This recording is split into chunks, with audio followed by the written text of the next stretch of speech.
Oh my goodness. Good morning, good afternoon. Whatever it is for you, I hope you're having a fantastic day. My name is Zach Schaumler. This is Strong Opinion Sports, episode 507. Welcome in. We're going to talk all about NFL Week 3 today. We'll talk about college football Week 4. And what a glorious weekend of football it was. We learned a lot about quarterbacks this weekend.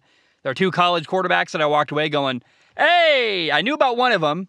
One kid I knew, and I've been waiting for him to figure it out, or maybe not. And the second quarterback from college football that stood out to me this weekend, we'll talk about him at the end of the show.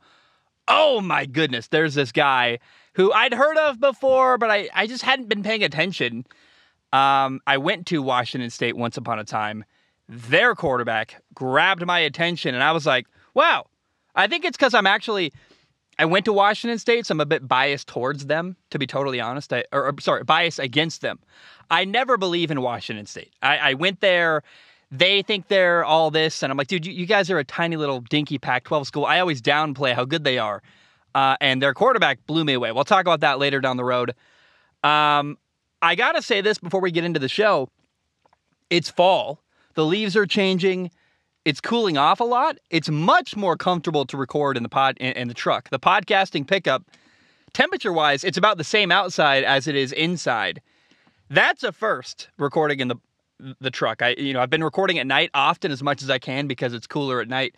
Today, it's a bit brisk. It's a bit cold, and the sun is warming up the truck to a level that's not blistering and horrible. So I think by the end of today's episode, you won't see a guy sweaty, drenched in sweat who's been recording in a truck that's baked by the sun today. Anyway, let's jump in. During NFL Week 3, Miami beat Buffalo 21-19.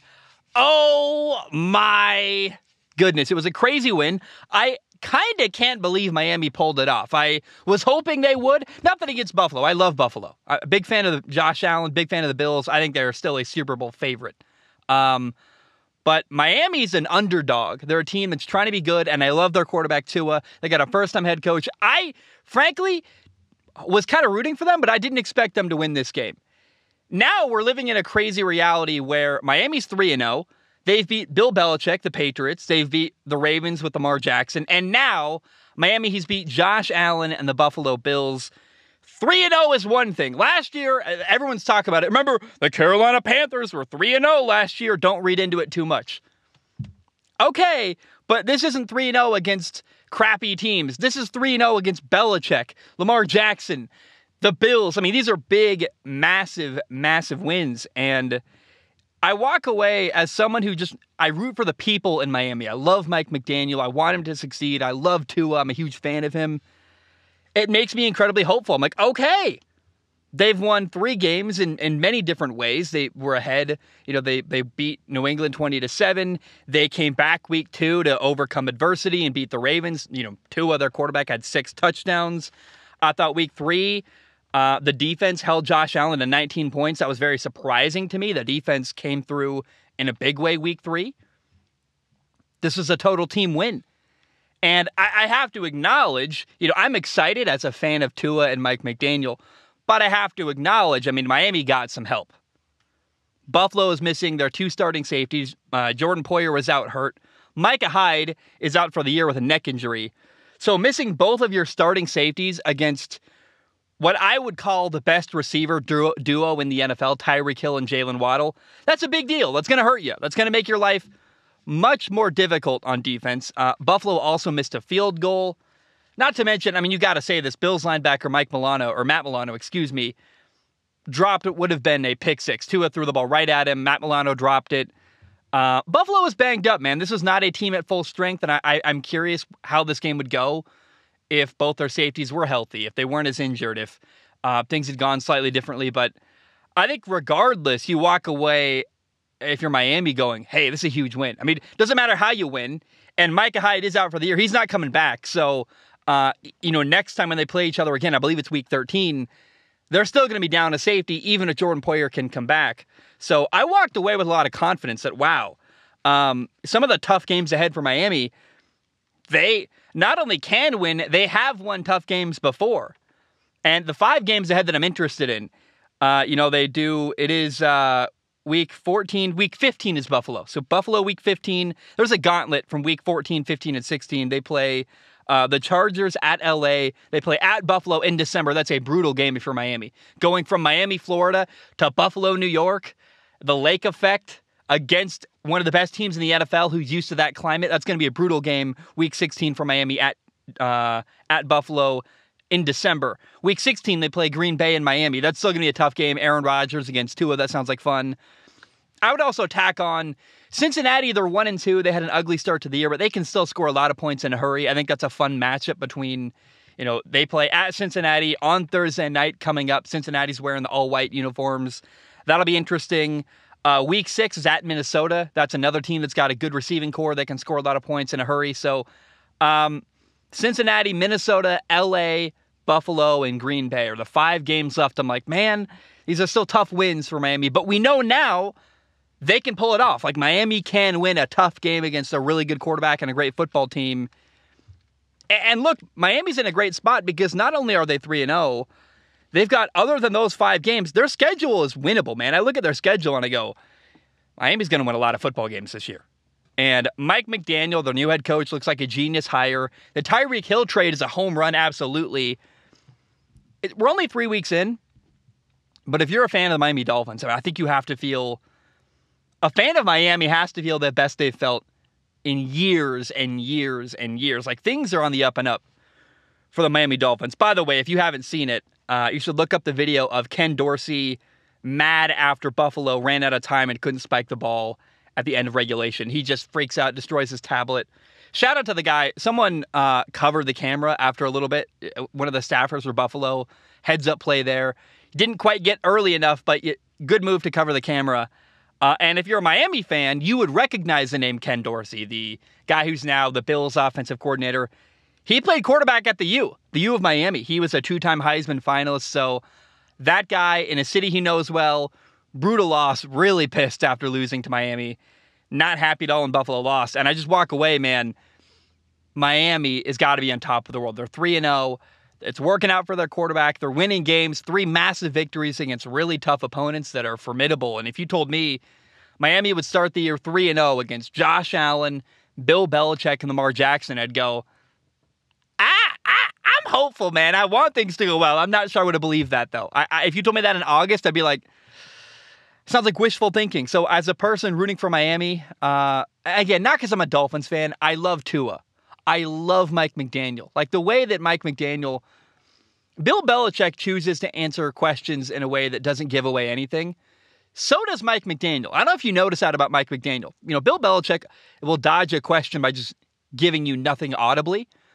Mike McDaniel answers questions, but he does kind of what Mike Leach used to do. Or Mike Leach still does at Mississippi State. Mike Leach, I was around him a lot at Washington State. He's not going to give you anything football related. But if you ask him a non-football question, Mike Leach will go on and on and on, talk about weddings and pirates and all kinds of stuff. And I really like it. It's a good approach. Bill Belichick won't give you any information in a post-game press conference. Neither will Mike Leach, but he'll give you an interesting soundbite anyway. It kind of helps the media. Mike McDaniel's not going to give away any information about the football game or about his football team. But he will answer questions in a fun, unique way. He'll talk about Yeezys. He'll talk about shoes. He'll talk about music. I mean, I find Mike McDaniel incredibly entertaining. And for media members, like, he's fun to cover because he just gives you interesting and entertaining quotes. Oh, yeah, by the way, his offenses are fun to watch. I find myself, I love Mike McDaniel. I'm rooting for him. And it is interesting that Mike McDaniel left San Francisco. San Francisco doesn't look like a great offense. Miami does. And so was he the unsung hero in San Francisco with the 49ers? Maybe. I just find myself really rooting for the people in Miami. Tua, Mike McDaniel, Tyreek Hill trying to better his life, going from the cold December winters in Kansas City to Miami, Florida, no state income tax, living on the beach. That's awesome. And I don't know. I'm really rooting for the people in Miami. And what a great start to the year for them. 3-0 on top of the world.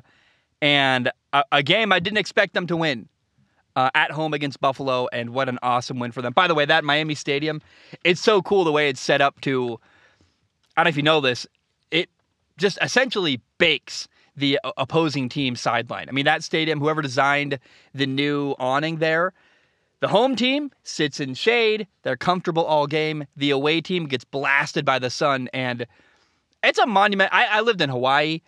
The shade versus direct sunlight is a monumental, massive difference, and it takes it out of you. So I love the way the stadium is designed in Miami, and I think one of the advantages they have, I mean, when Green Bay goes on the road week 16 at Miami, it's tough. That's why New England historically struggles late in the year at Miami, because you go from your cold weather climate to the humidity and the heat in December of Miami.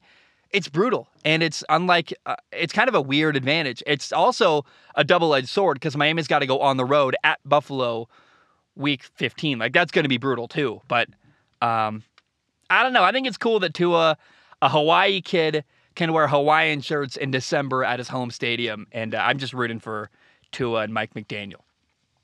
All right. On Monday Night Football, the Dallas Cowboys beat the New York Giants 23-16, and the game, and I would even say really the whole night, was about as bad as it possibly could be for a New York Giants fan.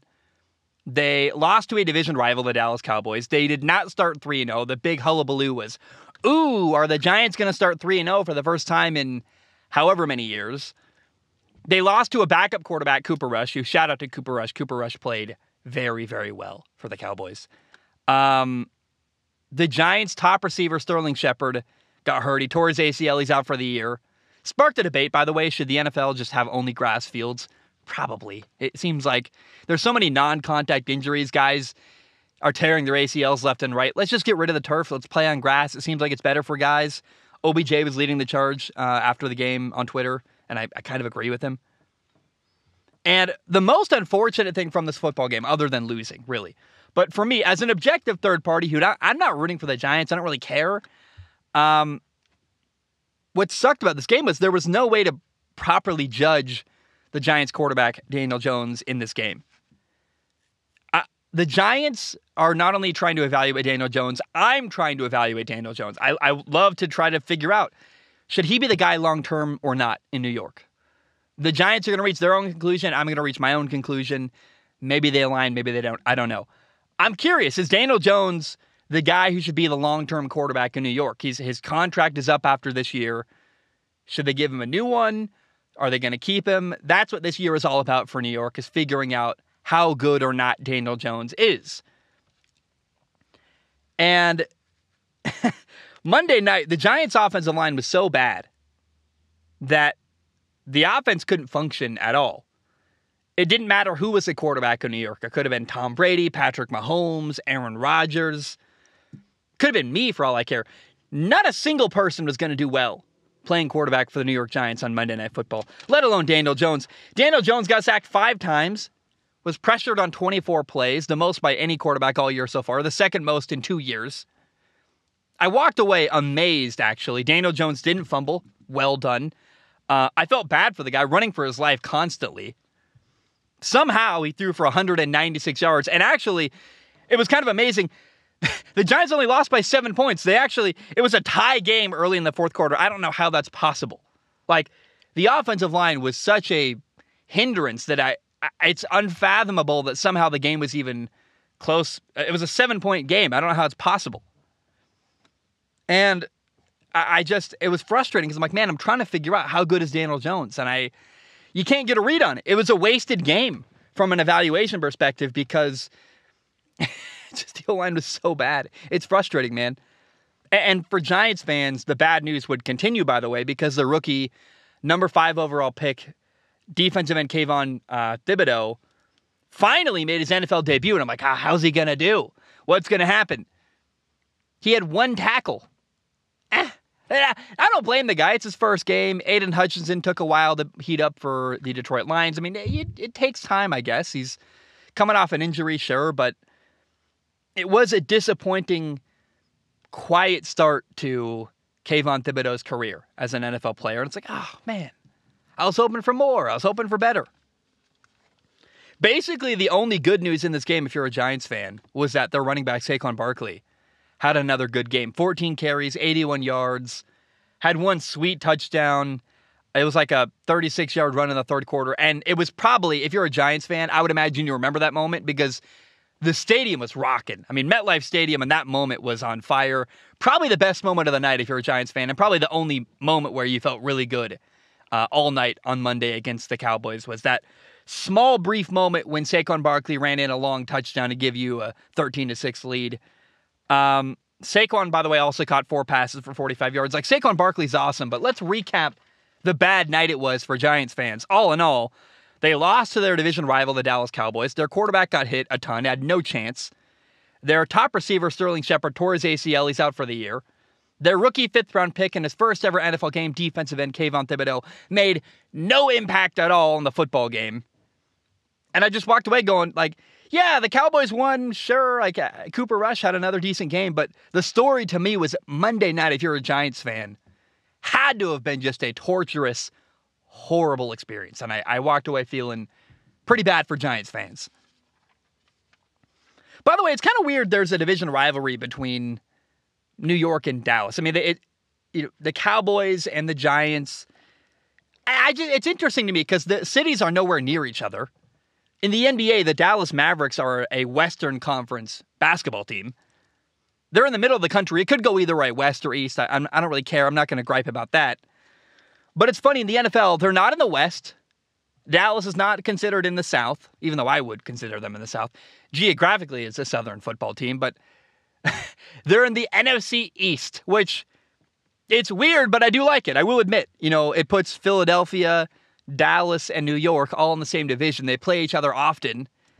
And I think if there were 3 cities I could work and do local radio in, I would never do local radio, by the way. I got the dream job. I drive around, I record in parking lots and enjoy my life a lot. But if I was ever going to do local radio, I'd want to do Dallas, Philly, or New York. Those are the 3 most passionate football fan bases, in my opinion. There and maybe Pittsburgh, which is another place in Pennsylvania. Philadelphia and Pittsburgh, two just cities that love football. But I love that division. I just want to point out it's kind of interesting. The Dallas Mavericks are a Western Conference basketball team.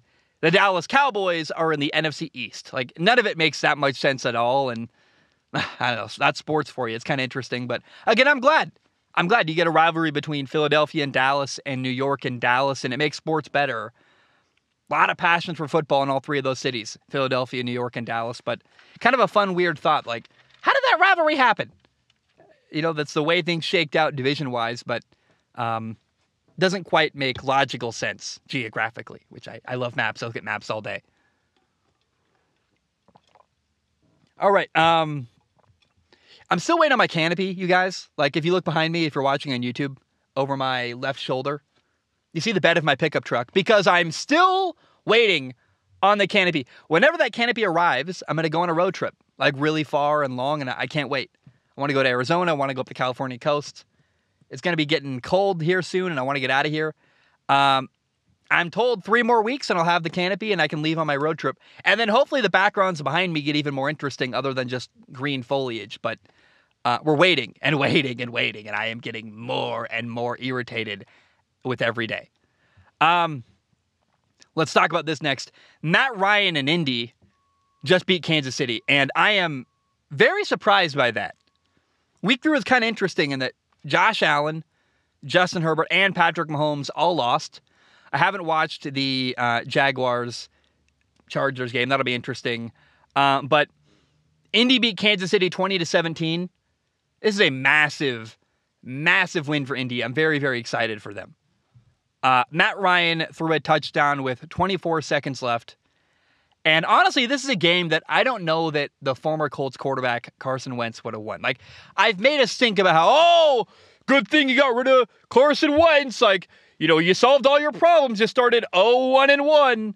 Carson Wentz could have done that. But this is a game, this is the first time all year I've thought, you know what?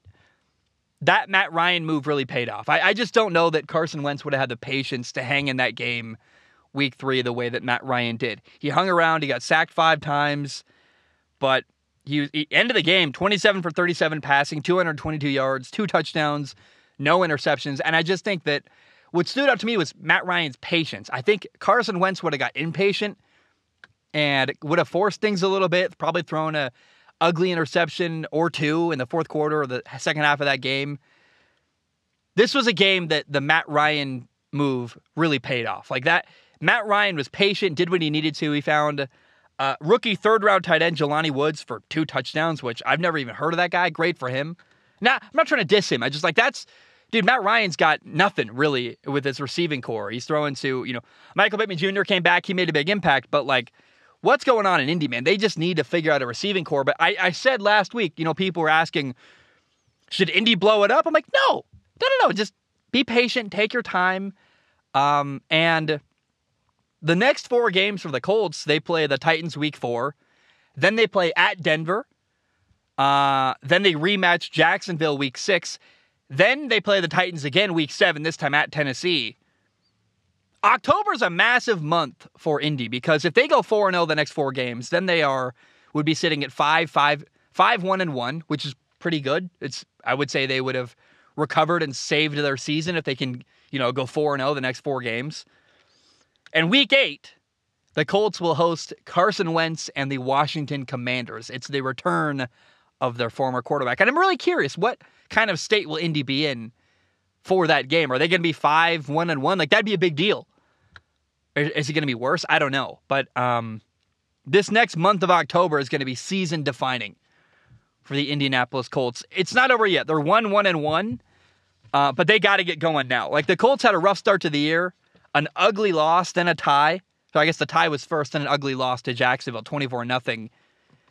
But hey, Matt Ryan is in a new offense. Hey, first 2 weeks, I can handle that. I can say, you know what?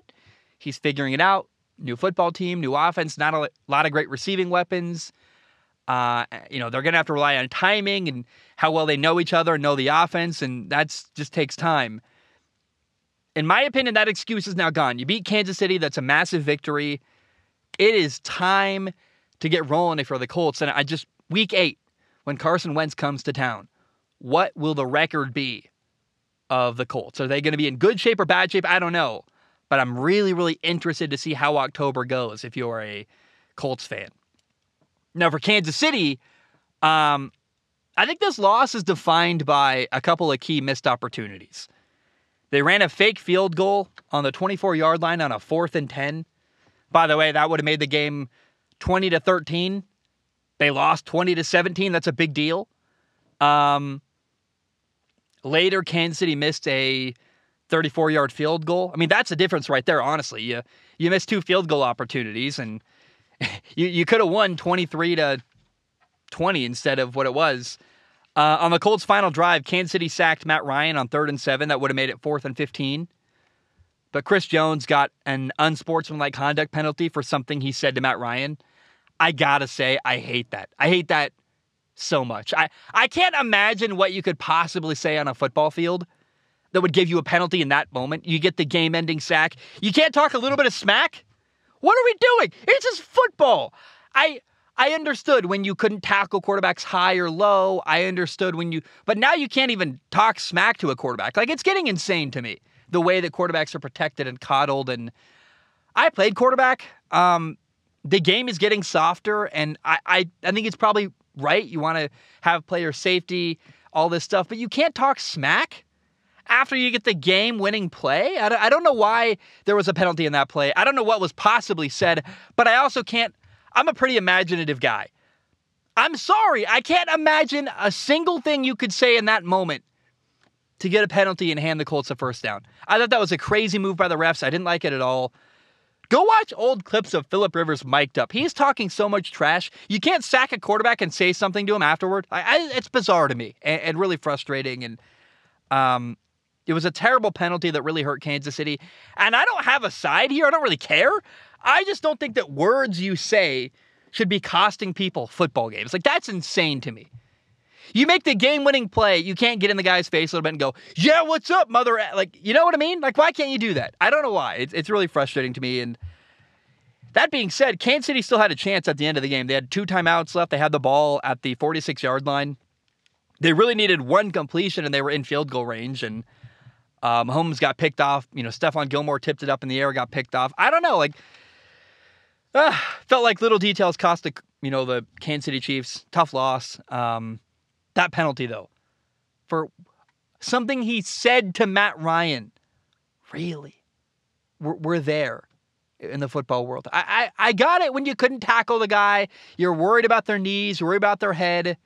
I don't know how you hit a quarterback, by the way, in 2022. It's impossible. Like, you breathe on them wrong, you get a penalty, and now you can't even talk smack to a quarterback. Like, that really irritated me just as an impartial person, just going like, what are we doing, guys? Really? Tough loss for Kansas City, man. They're supposed to play at Tampa next week. Game is kind of up in the air because of Hurricane Ian. Apparently, the Buccaneers have evacuated Tampa. They're not practicing there, so we're going to see what happens. But I don't know. If you don't play the game in Tampa, do you go to Kansas City instead? Do you get an extra home game? I don't know. But maybe they play at a neutral third, not a neutral third party, a neutral site, I guess is what I'm looking for. Play it like, I don't know, Jacksonville or something. I have no idea. But I don't know. I don't think it's right to give KC an extra home game if, it's supposed to be a home game for Tampa. You can't hand the home field advantage to Kansas City in that moment. But it's weird. We'll see what happens with the Hurricane in Kansas City and Tampa next week. But it should be a good game. I'm really interested. And an unfortunate loss for Kansas City. I don't know why they're going for a fake field goal on 4th and 10 from the 24-yard line. You're making your life difficult. Kick the field goal. Take the easy points. That would have tied the game 20-20 in the end instead of, the Colts winning 20-17. And then the missed field goal really hurt. The penalty was bad. Again, little details really cost Kansas City in this game against Indy. All right, we got to talk about Sunday Night Football. I don't want to say too much. It was an ugly, weird game. Denver beat the 49ers 11-10. It's like a Little League baseball score.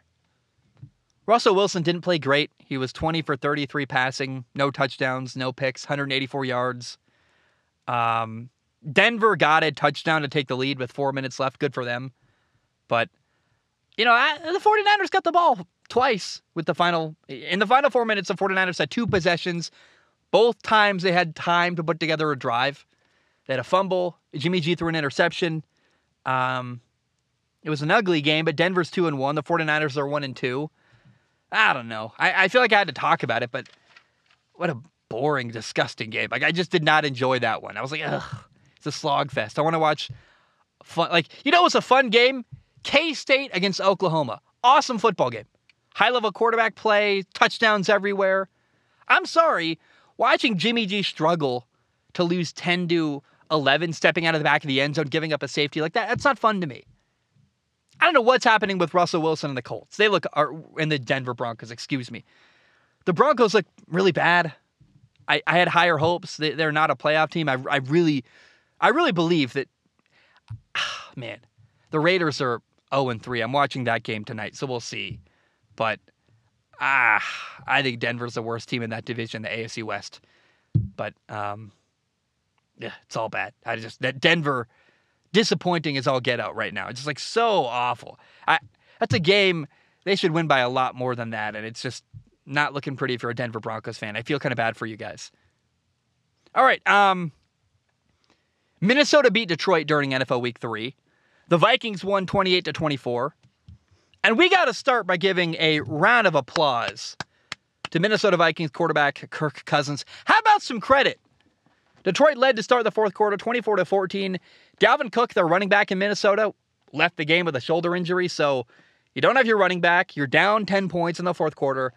And Kirk Cousins delivered, man. He led 2 fourth-quarter touchdown drives, threw a game-winning touchdown pass to KJ Osborne, 28 yards, 45 seconds left in the game. That's awesome, man. I love that. Now, more than I love that, I'd love to see Kirk Cousins have a performance like that maybe on Monday Night Football. Maybe against a team not named the Detroit Lions. That'd be kind of interesting. How about a big, important game? I don't know. I still maintain the criticism that Kirk Cousins just can't handle primetime or really big, important moments. But progress was made during NFL Week 3. He had a fourth-quarter comeback, an awesome victory.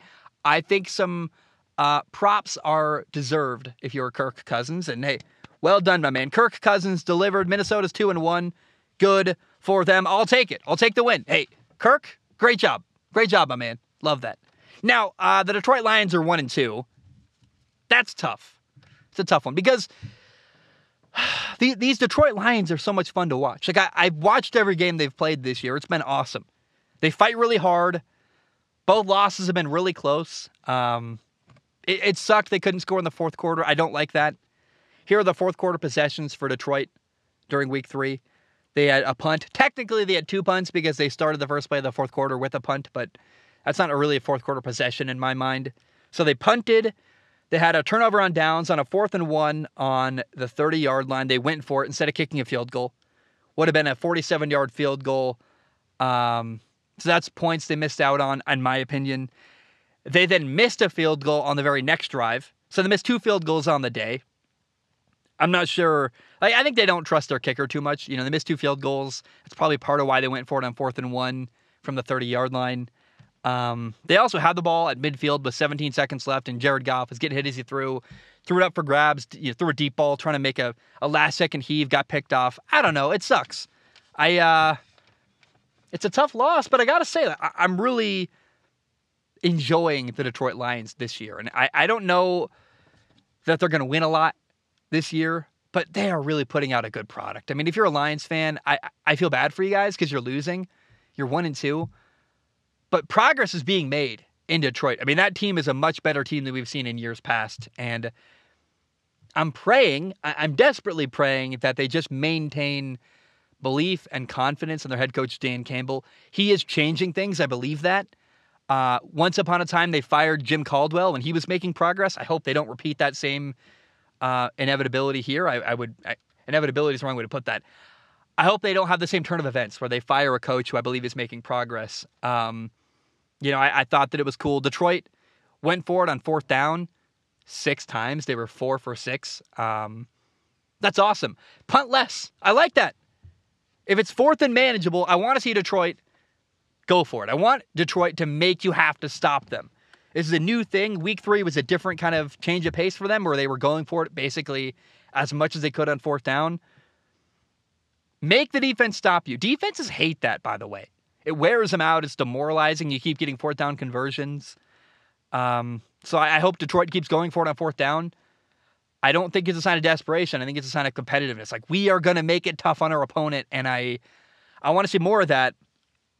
By the way, Jared Goff is playing outstanding football. I know that's not popular to say. People hate on Jared Goff a lot. He gets compared to, like, Jimmy Garoppolo. I've done that myself. There's this one throw in particular that's stuck in my head where I believe it's a play-action pass over the middle. Beautiful window to Josh Reynolds in the third quarter. Like, great throw over the middle. Also worth noting for Detroit, Jamal Williams was given a stupid penalty for thrusting his hips. It didn't really impact stuff very much, but I guess during a touchdown celebration dance, you can't thrust your hips at all. You can't see my hips, but I'm doing it. It's just stupid. I thought the NFL allowed you to celebrate. It's not college football. Like, why? Is that really that offensive? Hide your kids. Hide your wives. Jamal Williams is out there thrusting his hips after a touchdown. Can't handle it. Weird penalties this weekend. I thought the penalty on Chris Jones for talking trash to Matt Ryan, that was absolute nonsense. And the penalty on Jamal Williams. Nonsense. Let the guy celebrate a touchdown. What are we doing here? It's entertainment. It's football. I don't feel like I'm an old school guy, right? But I'm starting to feel like one of those old heads. It's like, where is the tough side of football? But, like, you can't thrust your hips. You can't talk smack. It's getting weird to me. A little bit. The NFL's getting a little bit lost in the sauce, in my opinion. Again, Detroit, they're 1-2. They're scoring points, though, man. Like, they scored 35 points week 1, and they lost to Philadelphia. That's brutal. You scored 36 points week 2, you win. 24 points week 3, you lose. I mean, the Lions have the second most points scored of any team so far. The Ravens have scored 99 points. Detroit scored 95 points, second most of any football team. When you consider that fact that they're scoring at the second highest rate of any football team in the NFL right now, I find it hard to blame their quarterback, Jared Goff. Like, Jared Goff gets a lot of hate. He's playing at a high level right now. He's scoring a lot of points. He's doing well. And I just, oh man, I don't want to see Detroit go, I don't know, 7-10 or something. They're better than that. They really are. The Lions are a tough football team. And I I want to see them do well. I want Dan Campbell to not only not get fired, but I want his players to continue to believe in him because I really do think things are changing in Detroit. It's a team that both their losses are by one score. I mean, they are fighting really hard. Going for it on fourth down, risk it for the biscuit. I love it. And I want to see, I'm hoping that the play style, the coaching, what's going on in Detroit, I hope it leads to victories because I really find myself rooting for the people there. They're playing at a high level and oh man, I want to see Detroit win. I really do. I hope that Dan Campbell doesn't get fired. I'd be so heartbroken if that happened. I like him. I think he's doing things right. They're building a good culture there. Amon-Ra St. Brown looks awesome. They're drafting well. They're getting Jameson Williams back eventually. Like, I really hope that, man, I want to see Detroit do well. I want to see Detroit win. And it's frustrating and kind of disappointing that it's not led to victory so far. But I guess the takeaways from this game, Kirk Cousins, fourth quarter comeback, touchdown at the end of the game. Like Kirk delivered. Shout out to that. And this Detroit Lions team is not the Lions of past, man. They're not rolling over. They're fighting really hard. And I think with enough patience, eventually this can lead to victories, honestly, in Detroit, because this team is a lot better than their 1-2 record would show. All right, let's talk about college football week 4. The two best games of the weekend were Clemson at Wake Forest and Oregon at Washington State. There are two quarterbacks this weekend that jumped on my radar like never before. Number one, Clemson beat Wake Forest 51-45 in double overtime. Game was at Wake Forest, by the way. Story of the game, unequivocally in my opinion, is DJ Uiagalelei, the Clemson quarterback, had the best game of his career in college football so far. I absolutely loved it. I have been skeptical. I've been critical. I have not been a believer in DJ Uiagalelei. My fear going into this game was that DJ was going to be a limiting factor, that he would hold his team back. That was not the case. DJ went off. He had 5 touchdown passes, ton of big-time throws, 0 turnovers. He is the reason why Clemson won this game against Wake Forest. And look, DJ was a big-time recruit. They went from Trevor Lawrence to DJ. He was supposed to be the next big guy. Last year, he kind of flopped. Wasn't that impressive at all. This year, this game, the first time at Wake Forest on the road, this is the first time I've seen DJ during his career where I thought, hey, that's a guy I expected him to be. That's a guy who looks like a potential NFL quarterback. Thought he played at a really high level. He delivered, man. DJ is why they won this football game. Like, you can't win that game without the performance DJ had. And, I mean, on the road in a big game, well done. And there are tough games ahead for Clemson. They play at Florida State. They play at Notre Dame. They play Louisville and Malik Cunningham. They play South Carolina and Spencer Rattler. That's an SEC program. They're probably going to play Pittsburgh in the ACC title game. But if DJ plays at a high level in those football games, like he did against Wake Forest, then Clemson probably wins. And so I thought this was I would even say defining moment so far of DJ Uiagalelei's career. And the first time really I've gone, you know what? That dog will hunt.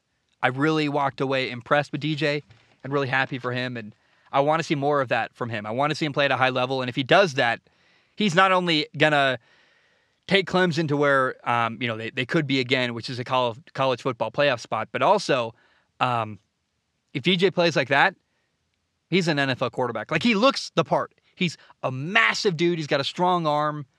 And I've really, I've been critical of him. I have. But he put in a lot of work this offseason. I think he evaluated himself and said, I got to be better. And I think the threat of Cade Klubnik coming in to maybe take his job was enough for DJU to go, I gotta make some changes. I got to get going. And he really did against Wake Forest. Well done for DJ Uiagalelei, proving me wrong. I really was like, I don't know that he can win this football game, and he did. He's the reason why they won. Well done, DJ. Wake Forest, man, they couldn't quite get Clemson, though. I want to point out, this is a key detail that might get missed for Wake Forest. Wake Forest chose overtime. They had the ball 4th and 5, 39 seconds left. Ball was just past midfield on Clemson's 48-yard line. And Wake Forest decided to punt the ball away. They accepted overtime. It felt very passive to me. I wish they'd gone for it. I think if you go for it and lose, you say, hey, we went down swinging. I don't know why you chance it in overtime. I don't know why you're saying, like, let's play for overtime. Felt wrong to me. You have the ball. You're at midfield, 4th and 5. You can't get 5 yards. You got Sam Hartman. You got a veteran quarterback. You have this awesome offense. You're scoring all game. I felt wrong to me. I really think Wake Forest made the wrong move. They opted to go to overtime and made kind of a passive move at the end of regulation rather than going for it on 4th and 5 at midfield to try to get in field goal range or score a touchdown. I just didn't like that. I just left a bad taste in my mouth. Okay, good luck in overtime. You lost. You could have at least tried to win in regulation. They didn't. They punted it away on 4th and 5. Didn't like that move at all. Now, shout out to Dabo Sweeney.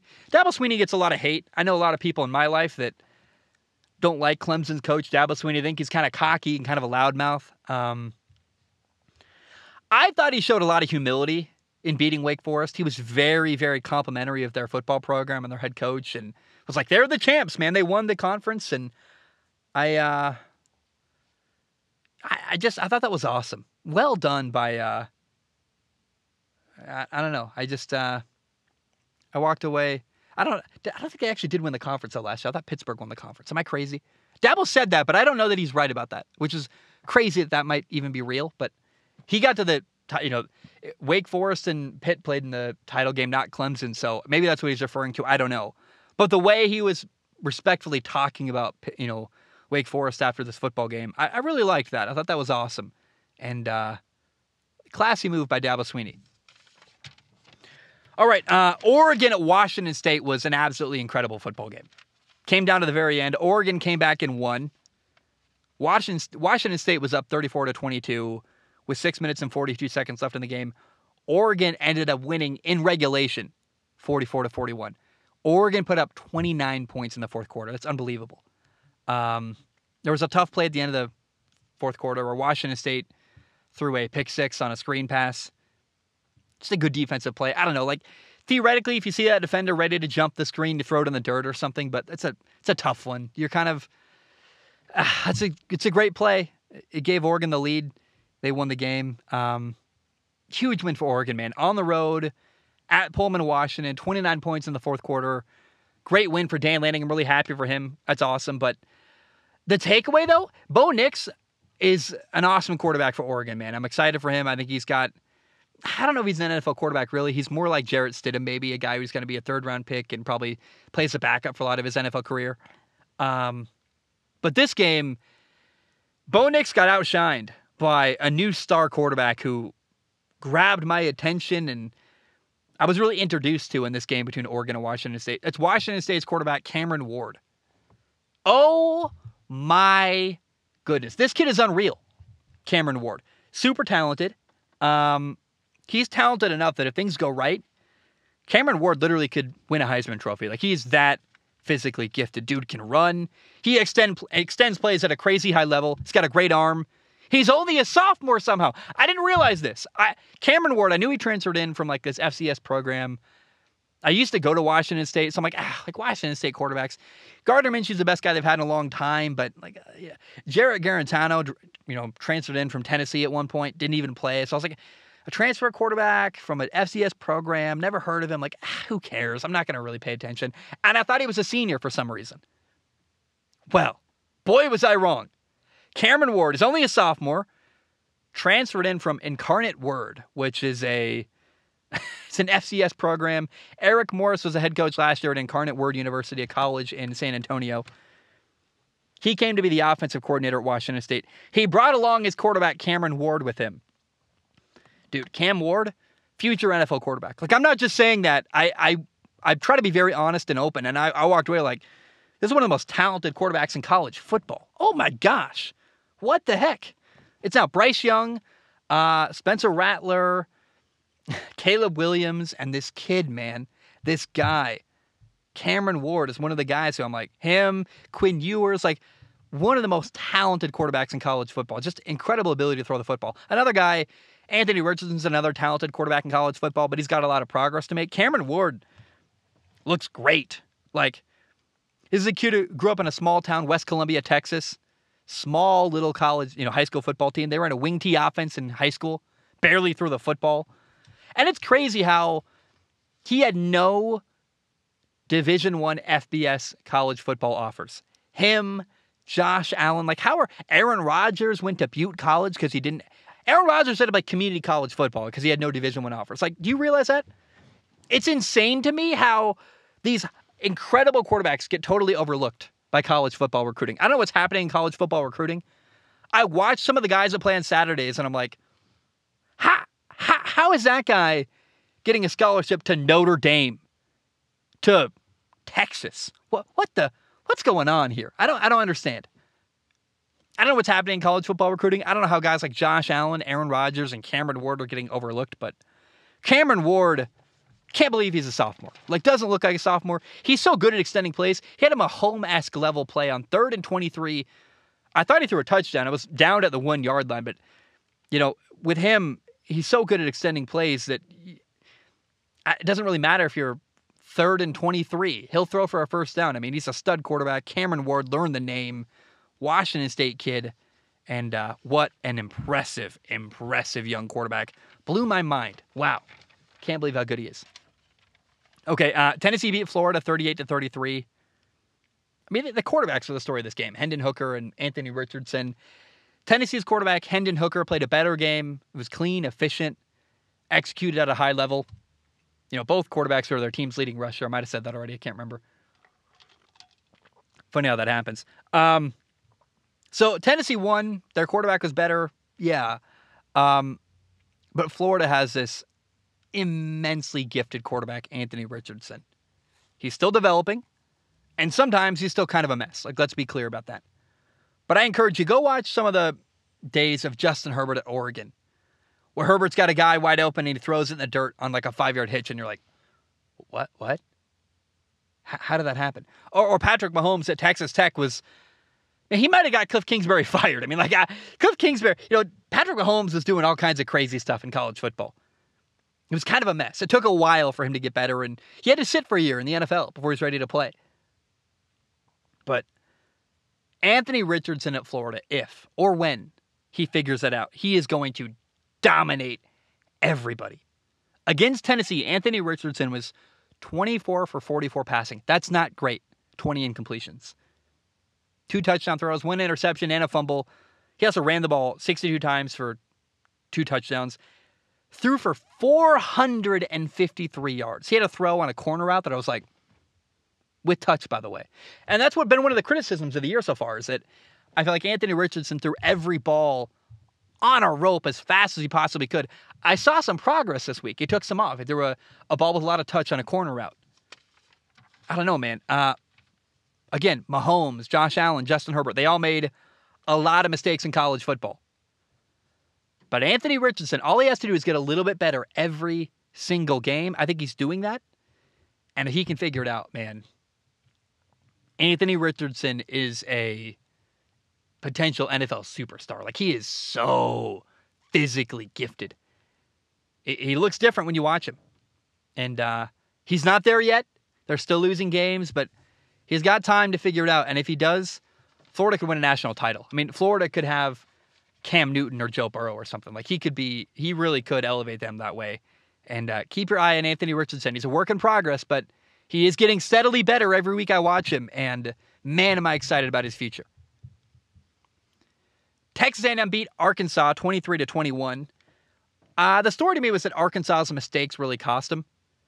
Arkansas's quarterback, KJ Jefferson, for some reason had a fumble on 1st and goal where, here's why I say for some reason. For some reason, he tried to dive over the line of scrimmage, the offensive lineman, the defensive lineman, from the 3-yard line. That's kind of like trying to dunk, jumping from the 3-point line. What are you doing? He fumbled. Texas A&M took that for a 97-yard touchdown. The return man handed it to a teammate. Chappelle handed it to Richardson, I have in my notes. Ran it for a touchdown. Crazy touchdown. If you haven't seen it, go look up the highlights on YouTube. There's only 1 turnover in this game, by the way. Wild that is what happened in the 1 turnover. Later, Arkansas had a bad snap on 2nd and 5. They were on the 16-yard line, end of the 4th quarter. They lost a ton of yards. That made their game-winning field goal attempt even longer. They missed their 42-yard field goal to go ahead and win the game. They missed it. Bounced off the uprights. That's pretty unfortunate. But Arkansas's mistakes, they cost them, man. And now Texas A&M, they're 2-0. Max Johnson as their starting quarterback is... Sorry, when I said they're 2-0, they're 2-0 with Max Johnson as their starting quarterback. Got ahead of myself there. Seems like that change was the right change. And I walked away. My weird takeaway from Texas A&M is that they got this running back with a really cool name. Devon A-Chain. His last name really is A-Chain. I wish my name was A-Chain. Imagine Zach A-Chain. The swagger and confidence I would have instead of the name Schaumler. Dude, I wish I was Zach A-Chain. That'd be so cool. I'd wear a chain, have an A on it. I'd rock that name. Anyway, Devon A-Chain, 19 carries, 159 yards, and a touchdown run. Awesome for him, but I love the name, man. I walked away going like, that kid, that's a cool name. You could market that. And great win for A&M all around. Now, USC barely beat Oregon State. Game was in Corvallis at Oregon State. The crowd at Oregon State. Well done to you guys. You were loud. It was fun. USC barely won. They needed a last-second touchdown with about a minute left to win the football game. Did not expect it to be that close. And frankly, Oregon State's quarterback, I already forgot his name, threw 4 interceptions, really hurt his football team. Like that, man, you got that guy. He's sitting at home right now going like, we could have beat USC, but I had to turn over the ball 4 times. Ugh. Who knows? He might have had fumbles too. I don't know. Now, I've said USC has a shot to run the table and make the college football playoff. Then they're going to get destroyed by Ohio State or Georgia or Alabama if they do make it, in fact, to the college football playoff. Like, USC's not going to make a playoff run or anything. But they might make it in. And I've said that USC is the Pac-12's best hope at making the playoff. And I still believe that wholeheartedly. And I will say, I've said this before too, all great teams get one bad game. Alabama almost lost to Texas, but they didn't. You got to find a way to survive your bad game. USC survived their bad game against Oregon State on the road in a tough environment. So, I don't know. I walked away going, yeah, my opinion hasn't changed on USC. They're the lone team in the Pac-12 that could make the college football playoff. If they can run the table and dominate the rest of their opponents, they have a shot. They're the number 6 ranked team in the nation right now. And they could leapfrog other teams as Michigan maybe loses, as if Clemson loses, if Alabama plays Georgia in the SEC title game. There's still wiggle room here where USC still has a shot at the college football playoff, but they have to remain undefeated. But I don't think a near loss at Oregon State is going to be the end-all be-all that's going to cost them their year. What would cost them is a loss. They haven't lost. They're okay. But they can't have another bad game like that. They survived the one bad game I allowed them. Every team gets one bad game. USC survived it. They can't get another one. All right, Miami lost to Middle Tennessee 45-31. Miami, Middle Tennessee. Ugh. Oh my gosh, I believe they're in Chattanooga. Is that right? I don't even know. I don't know where Middle Tennessee University is, but not good.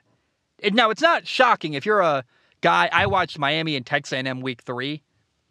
Texas A&M was severely outmatched.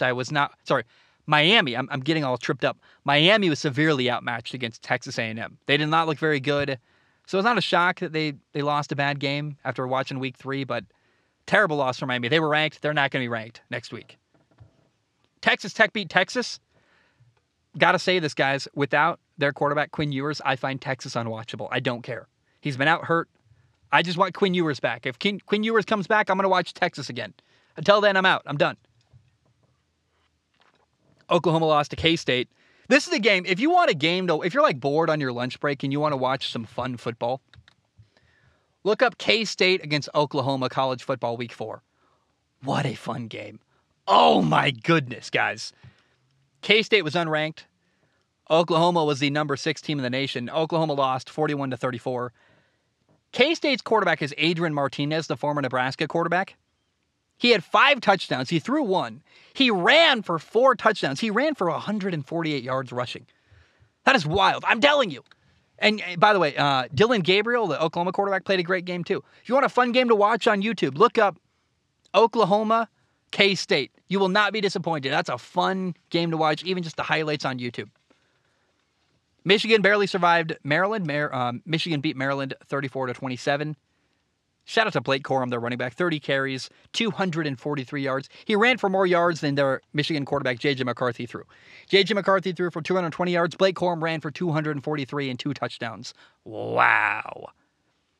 Kansas football, shout out to them. Kansas is 4-0. I know you thought the Kansas Jayhawks were a basketball school, but their quarterback, Jalen Daniels, is really fun to watch. He had 4 touchdown passes and 4 incompletions. How about that? He had 5 touchdowns on the day. He had more touchdowns than incomplete passes because he also ran for a touchdown. Kansas beat Duke 35-27. The stadium was packed. The crowd was into it. Things are changing, I hope, at Kansas football. But a 4-0 start. They beat some good teams. They beat Houston, beat West Virginia. Now they beat Duke. Not awful wins, so I'm excited there. Finally, to end the show today, Appalachian State lost to James Madison 32-28. Appalachian State's had a wild year, man. They barely lose to A&M. They upset whatever the heck. Every game has been within 4 points for Appalachian State, and they lost a close one to James Madison. Probably the last time all year we'll talk about App State, but what an interesting week, and college football week 4 is really fun. Now, here are the rankings now in college football. Oklahoma's dropped from number 6 to number 18 after losing to K-State. K-State is now ranked. I believe they're the number 25 team in the nation. Good for them. Here are the top 6, though, in college football. All 6 are undefeated. Georgia's number 1. Alabama's number 2. Ohio State's number 3. Michigan is number 4. Number 5 team in the nation is Clemson. Number 6 team in the nation is USC. Kentucky and Tennessee are number 7 and number 8, respectively. Both teams are undefeated as well. However, both will play Georgia later this year. In fact, Tennessee will play Georgia and Alabama. So I do not expect Kentucky or Tennessee to run the table. But there are 6 teams right now that have a shot at the college football playoff. Georgia, Alabama, Ohio State, Michigan, Clemson, and USC. I would write Michigan off, but we'll see. I'm really excited. I hope they have a great matchup that can challenge Ohio State. They got the right quarterback playing. They got J.J. McCarthy. He's awesome. Clemson, they got some tough games, but DJ Uiagalelei has to keep playing at a high level. He did against Wake Forest. If he can keep doing that, Clemson could make it back to the college football playoff. DJ gained my respect this weekend. USC, close loss to Oregon State. They can't do that again, but they remain undefeated. And if they dominate the Pac-12, which that's really all the Pac-12 is needed for a while. Like, they just can never get a team to go undefeated in their conference because every year they beat each other up. If USC can go undefeated, I believe they will make it into the college football playoff. Oh yeah, by the way, if you want a fun quarterback to look up Cameron Ward, the quarterback at Washington State. That dude, oh my goodness, what a quarterback. So much fun to watch. Playing really well. Kid came out of Incarnate Word. Have you heard of Incarnate Word? I hadn't even heard of them. I believe that they're a college. They're in San Antonio. I read it online. What? He's an NFL quarterback. How is he hiding? How is that possible? Look up Cameron Ward. Highlight of the weekend for me, watching Cameron Ward almost beat Oregon, playing really at a high level. That's an NFL quarterback right there at Washington State. He's only a sophomore. Wow. Go watch him. Guys, my name is Zach Schaumler. That is episode 507 of Strong Opinion Sports. Thank you so much for tuning in. I love you. I appreciate it. It is hot. It's hotter than I thought it would be. It's Tuesday afternoon. I'm going to put this out. I love you. I appreciate you. Hope you have a great day. And bam. Oh, by the way, you guys, Miami's 3-0. Miami's 3-0. The Eagles are 3-0. The only 2 3-0 football teams in the NFL right now. My boy Jalen Hurts and my boy Tua Tagovailoa. Are you kidding me? I'm so excited about that. I can't believe that. I'm surprised and pumped. I'm so excited about that. I love it. I love you guys. I appreciate you. Hope you have a great day. And bam, we are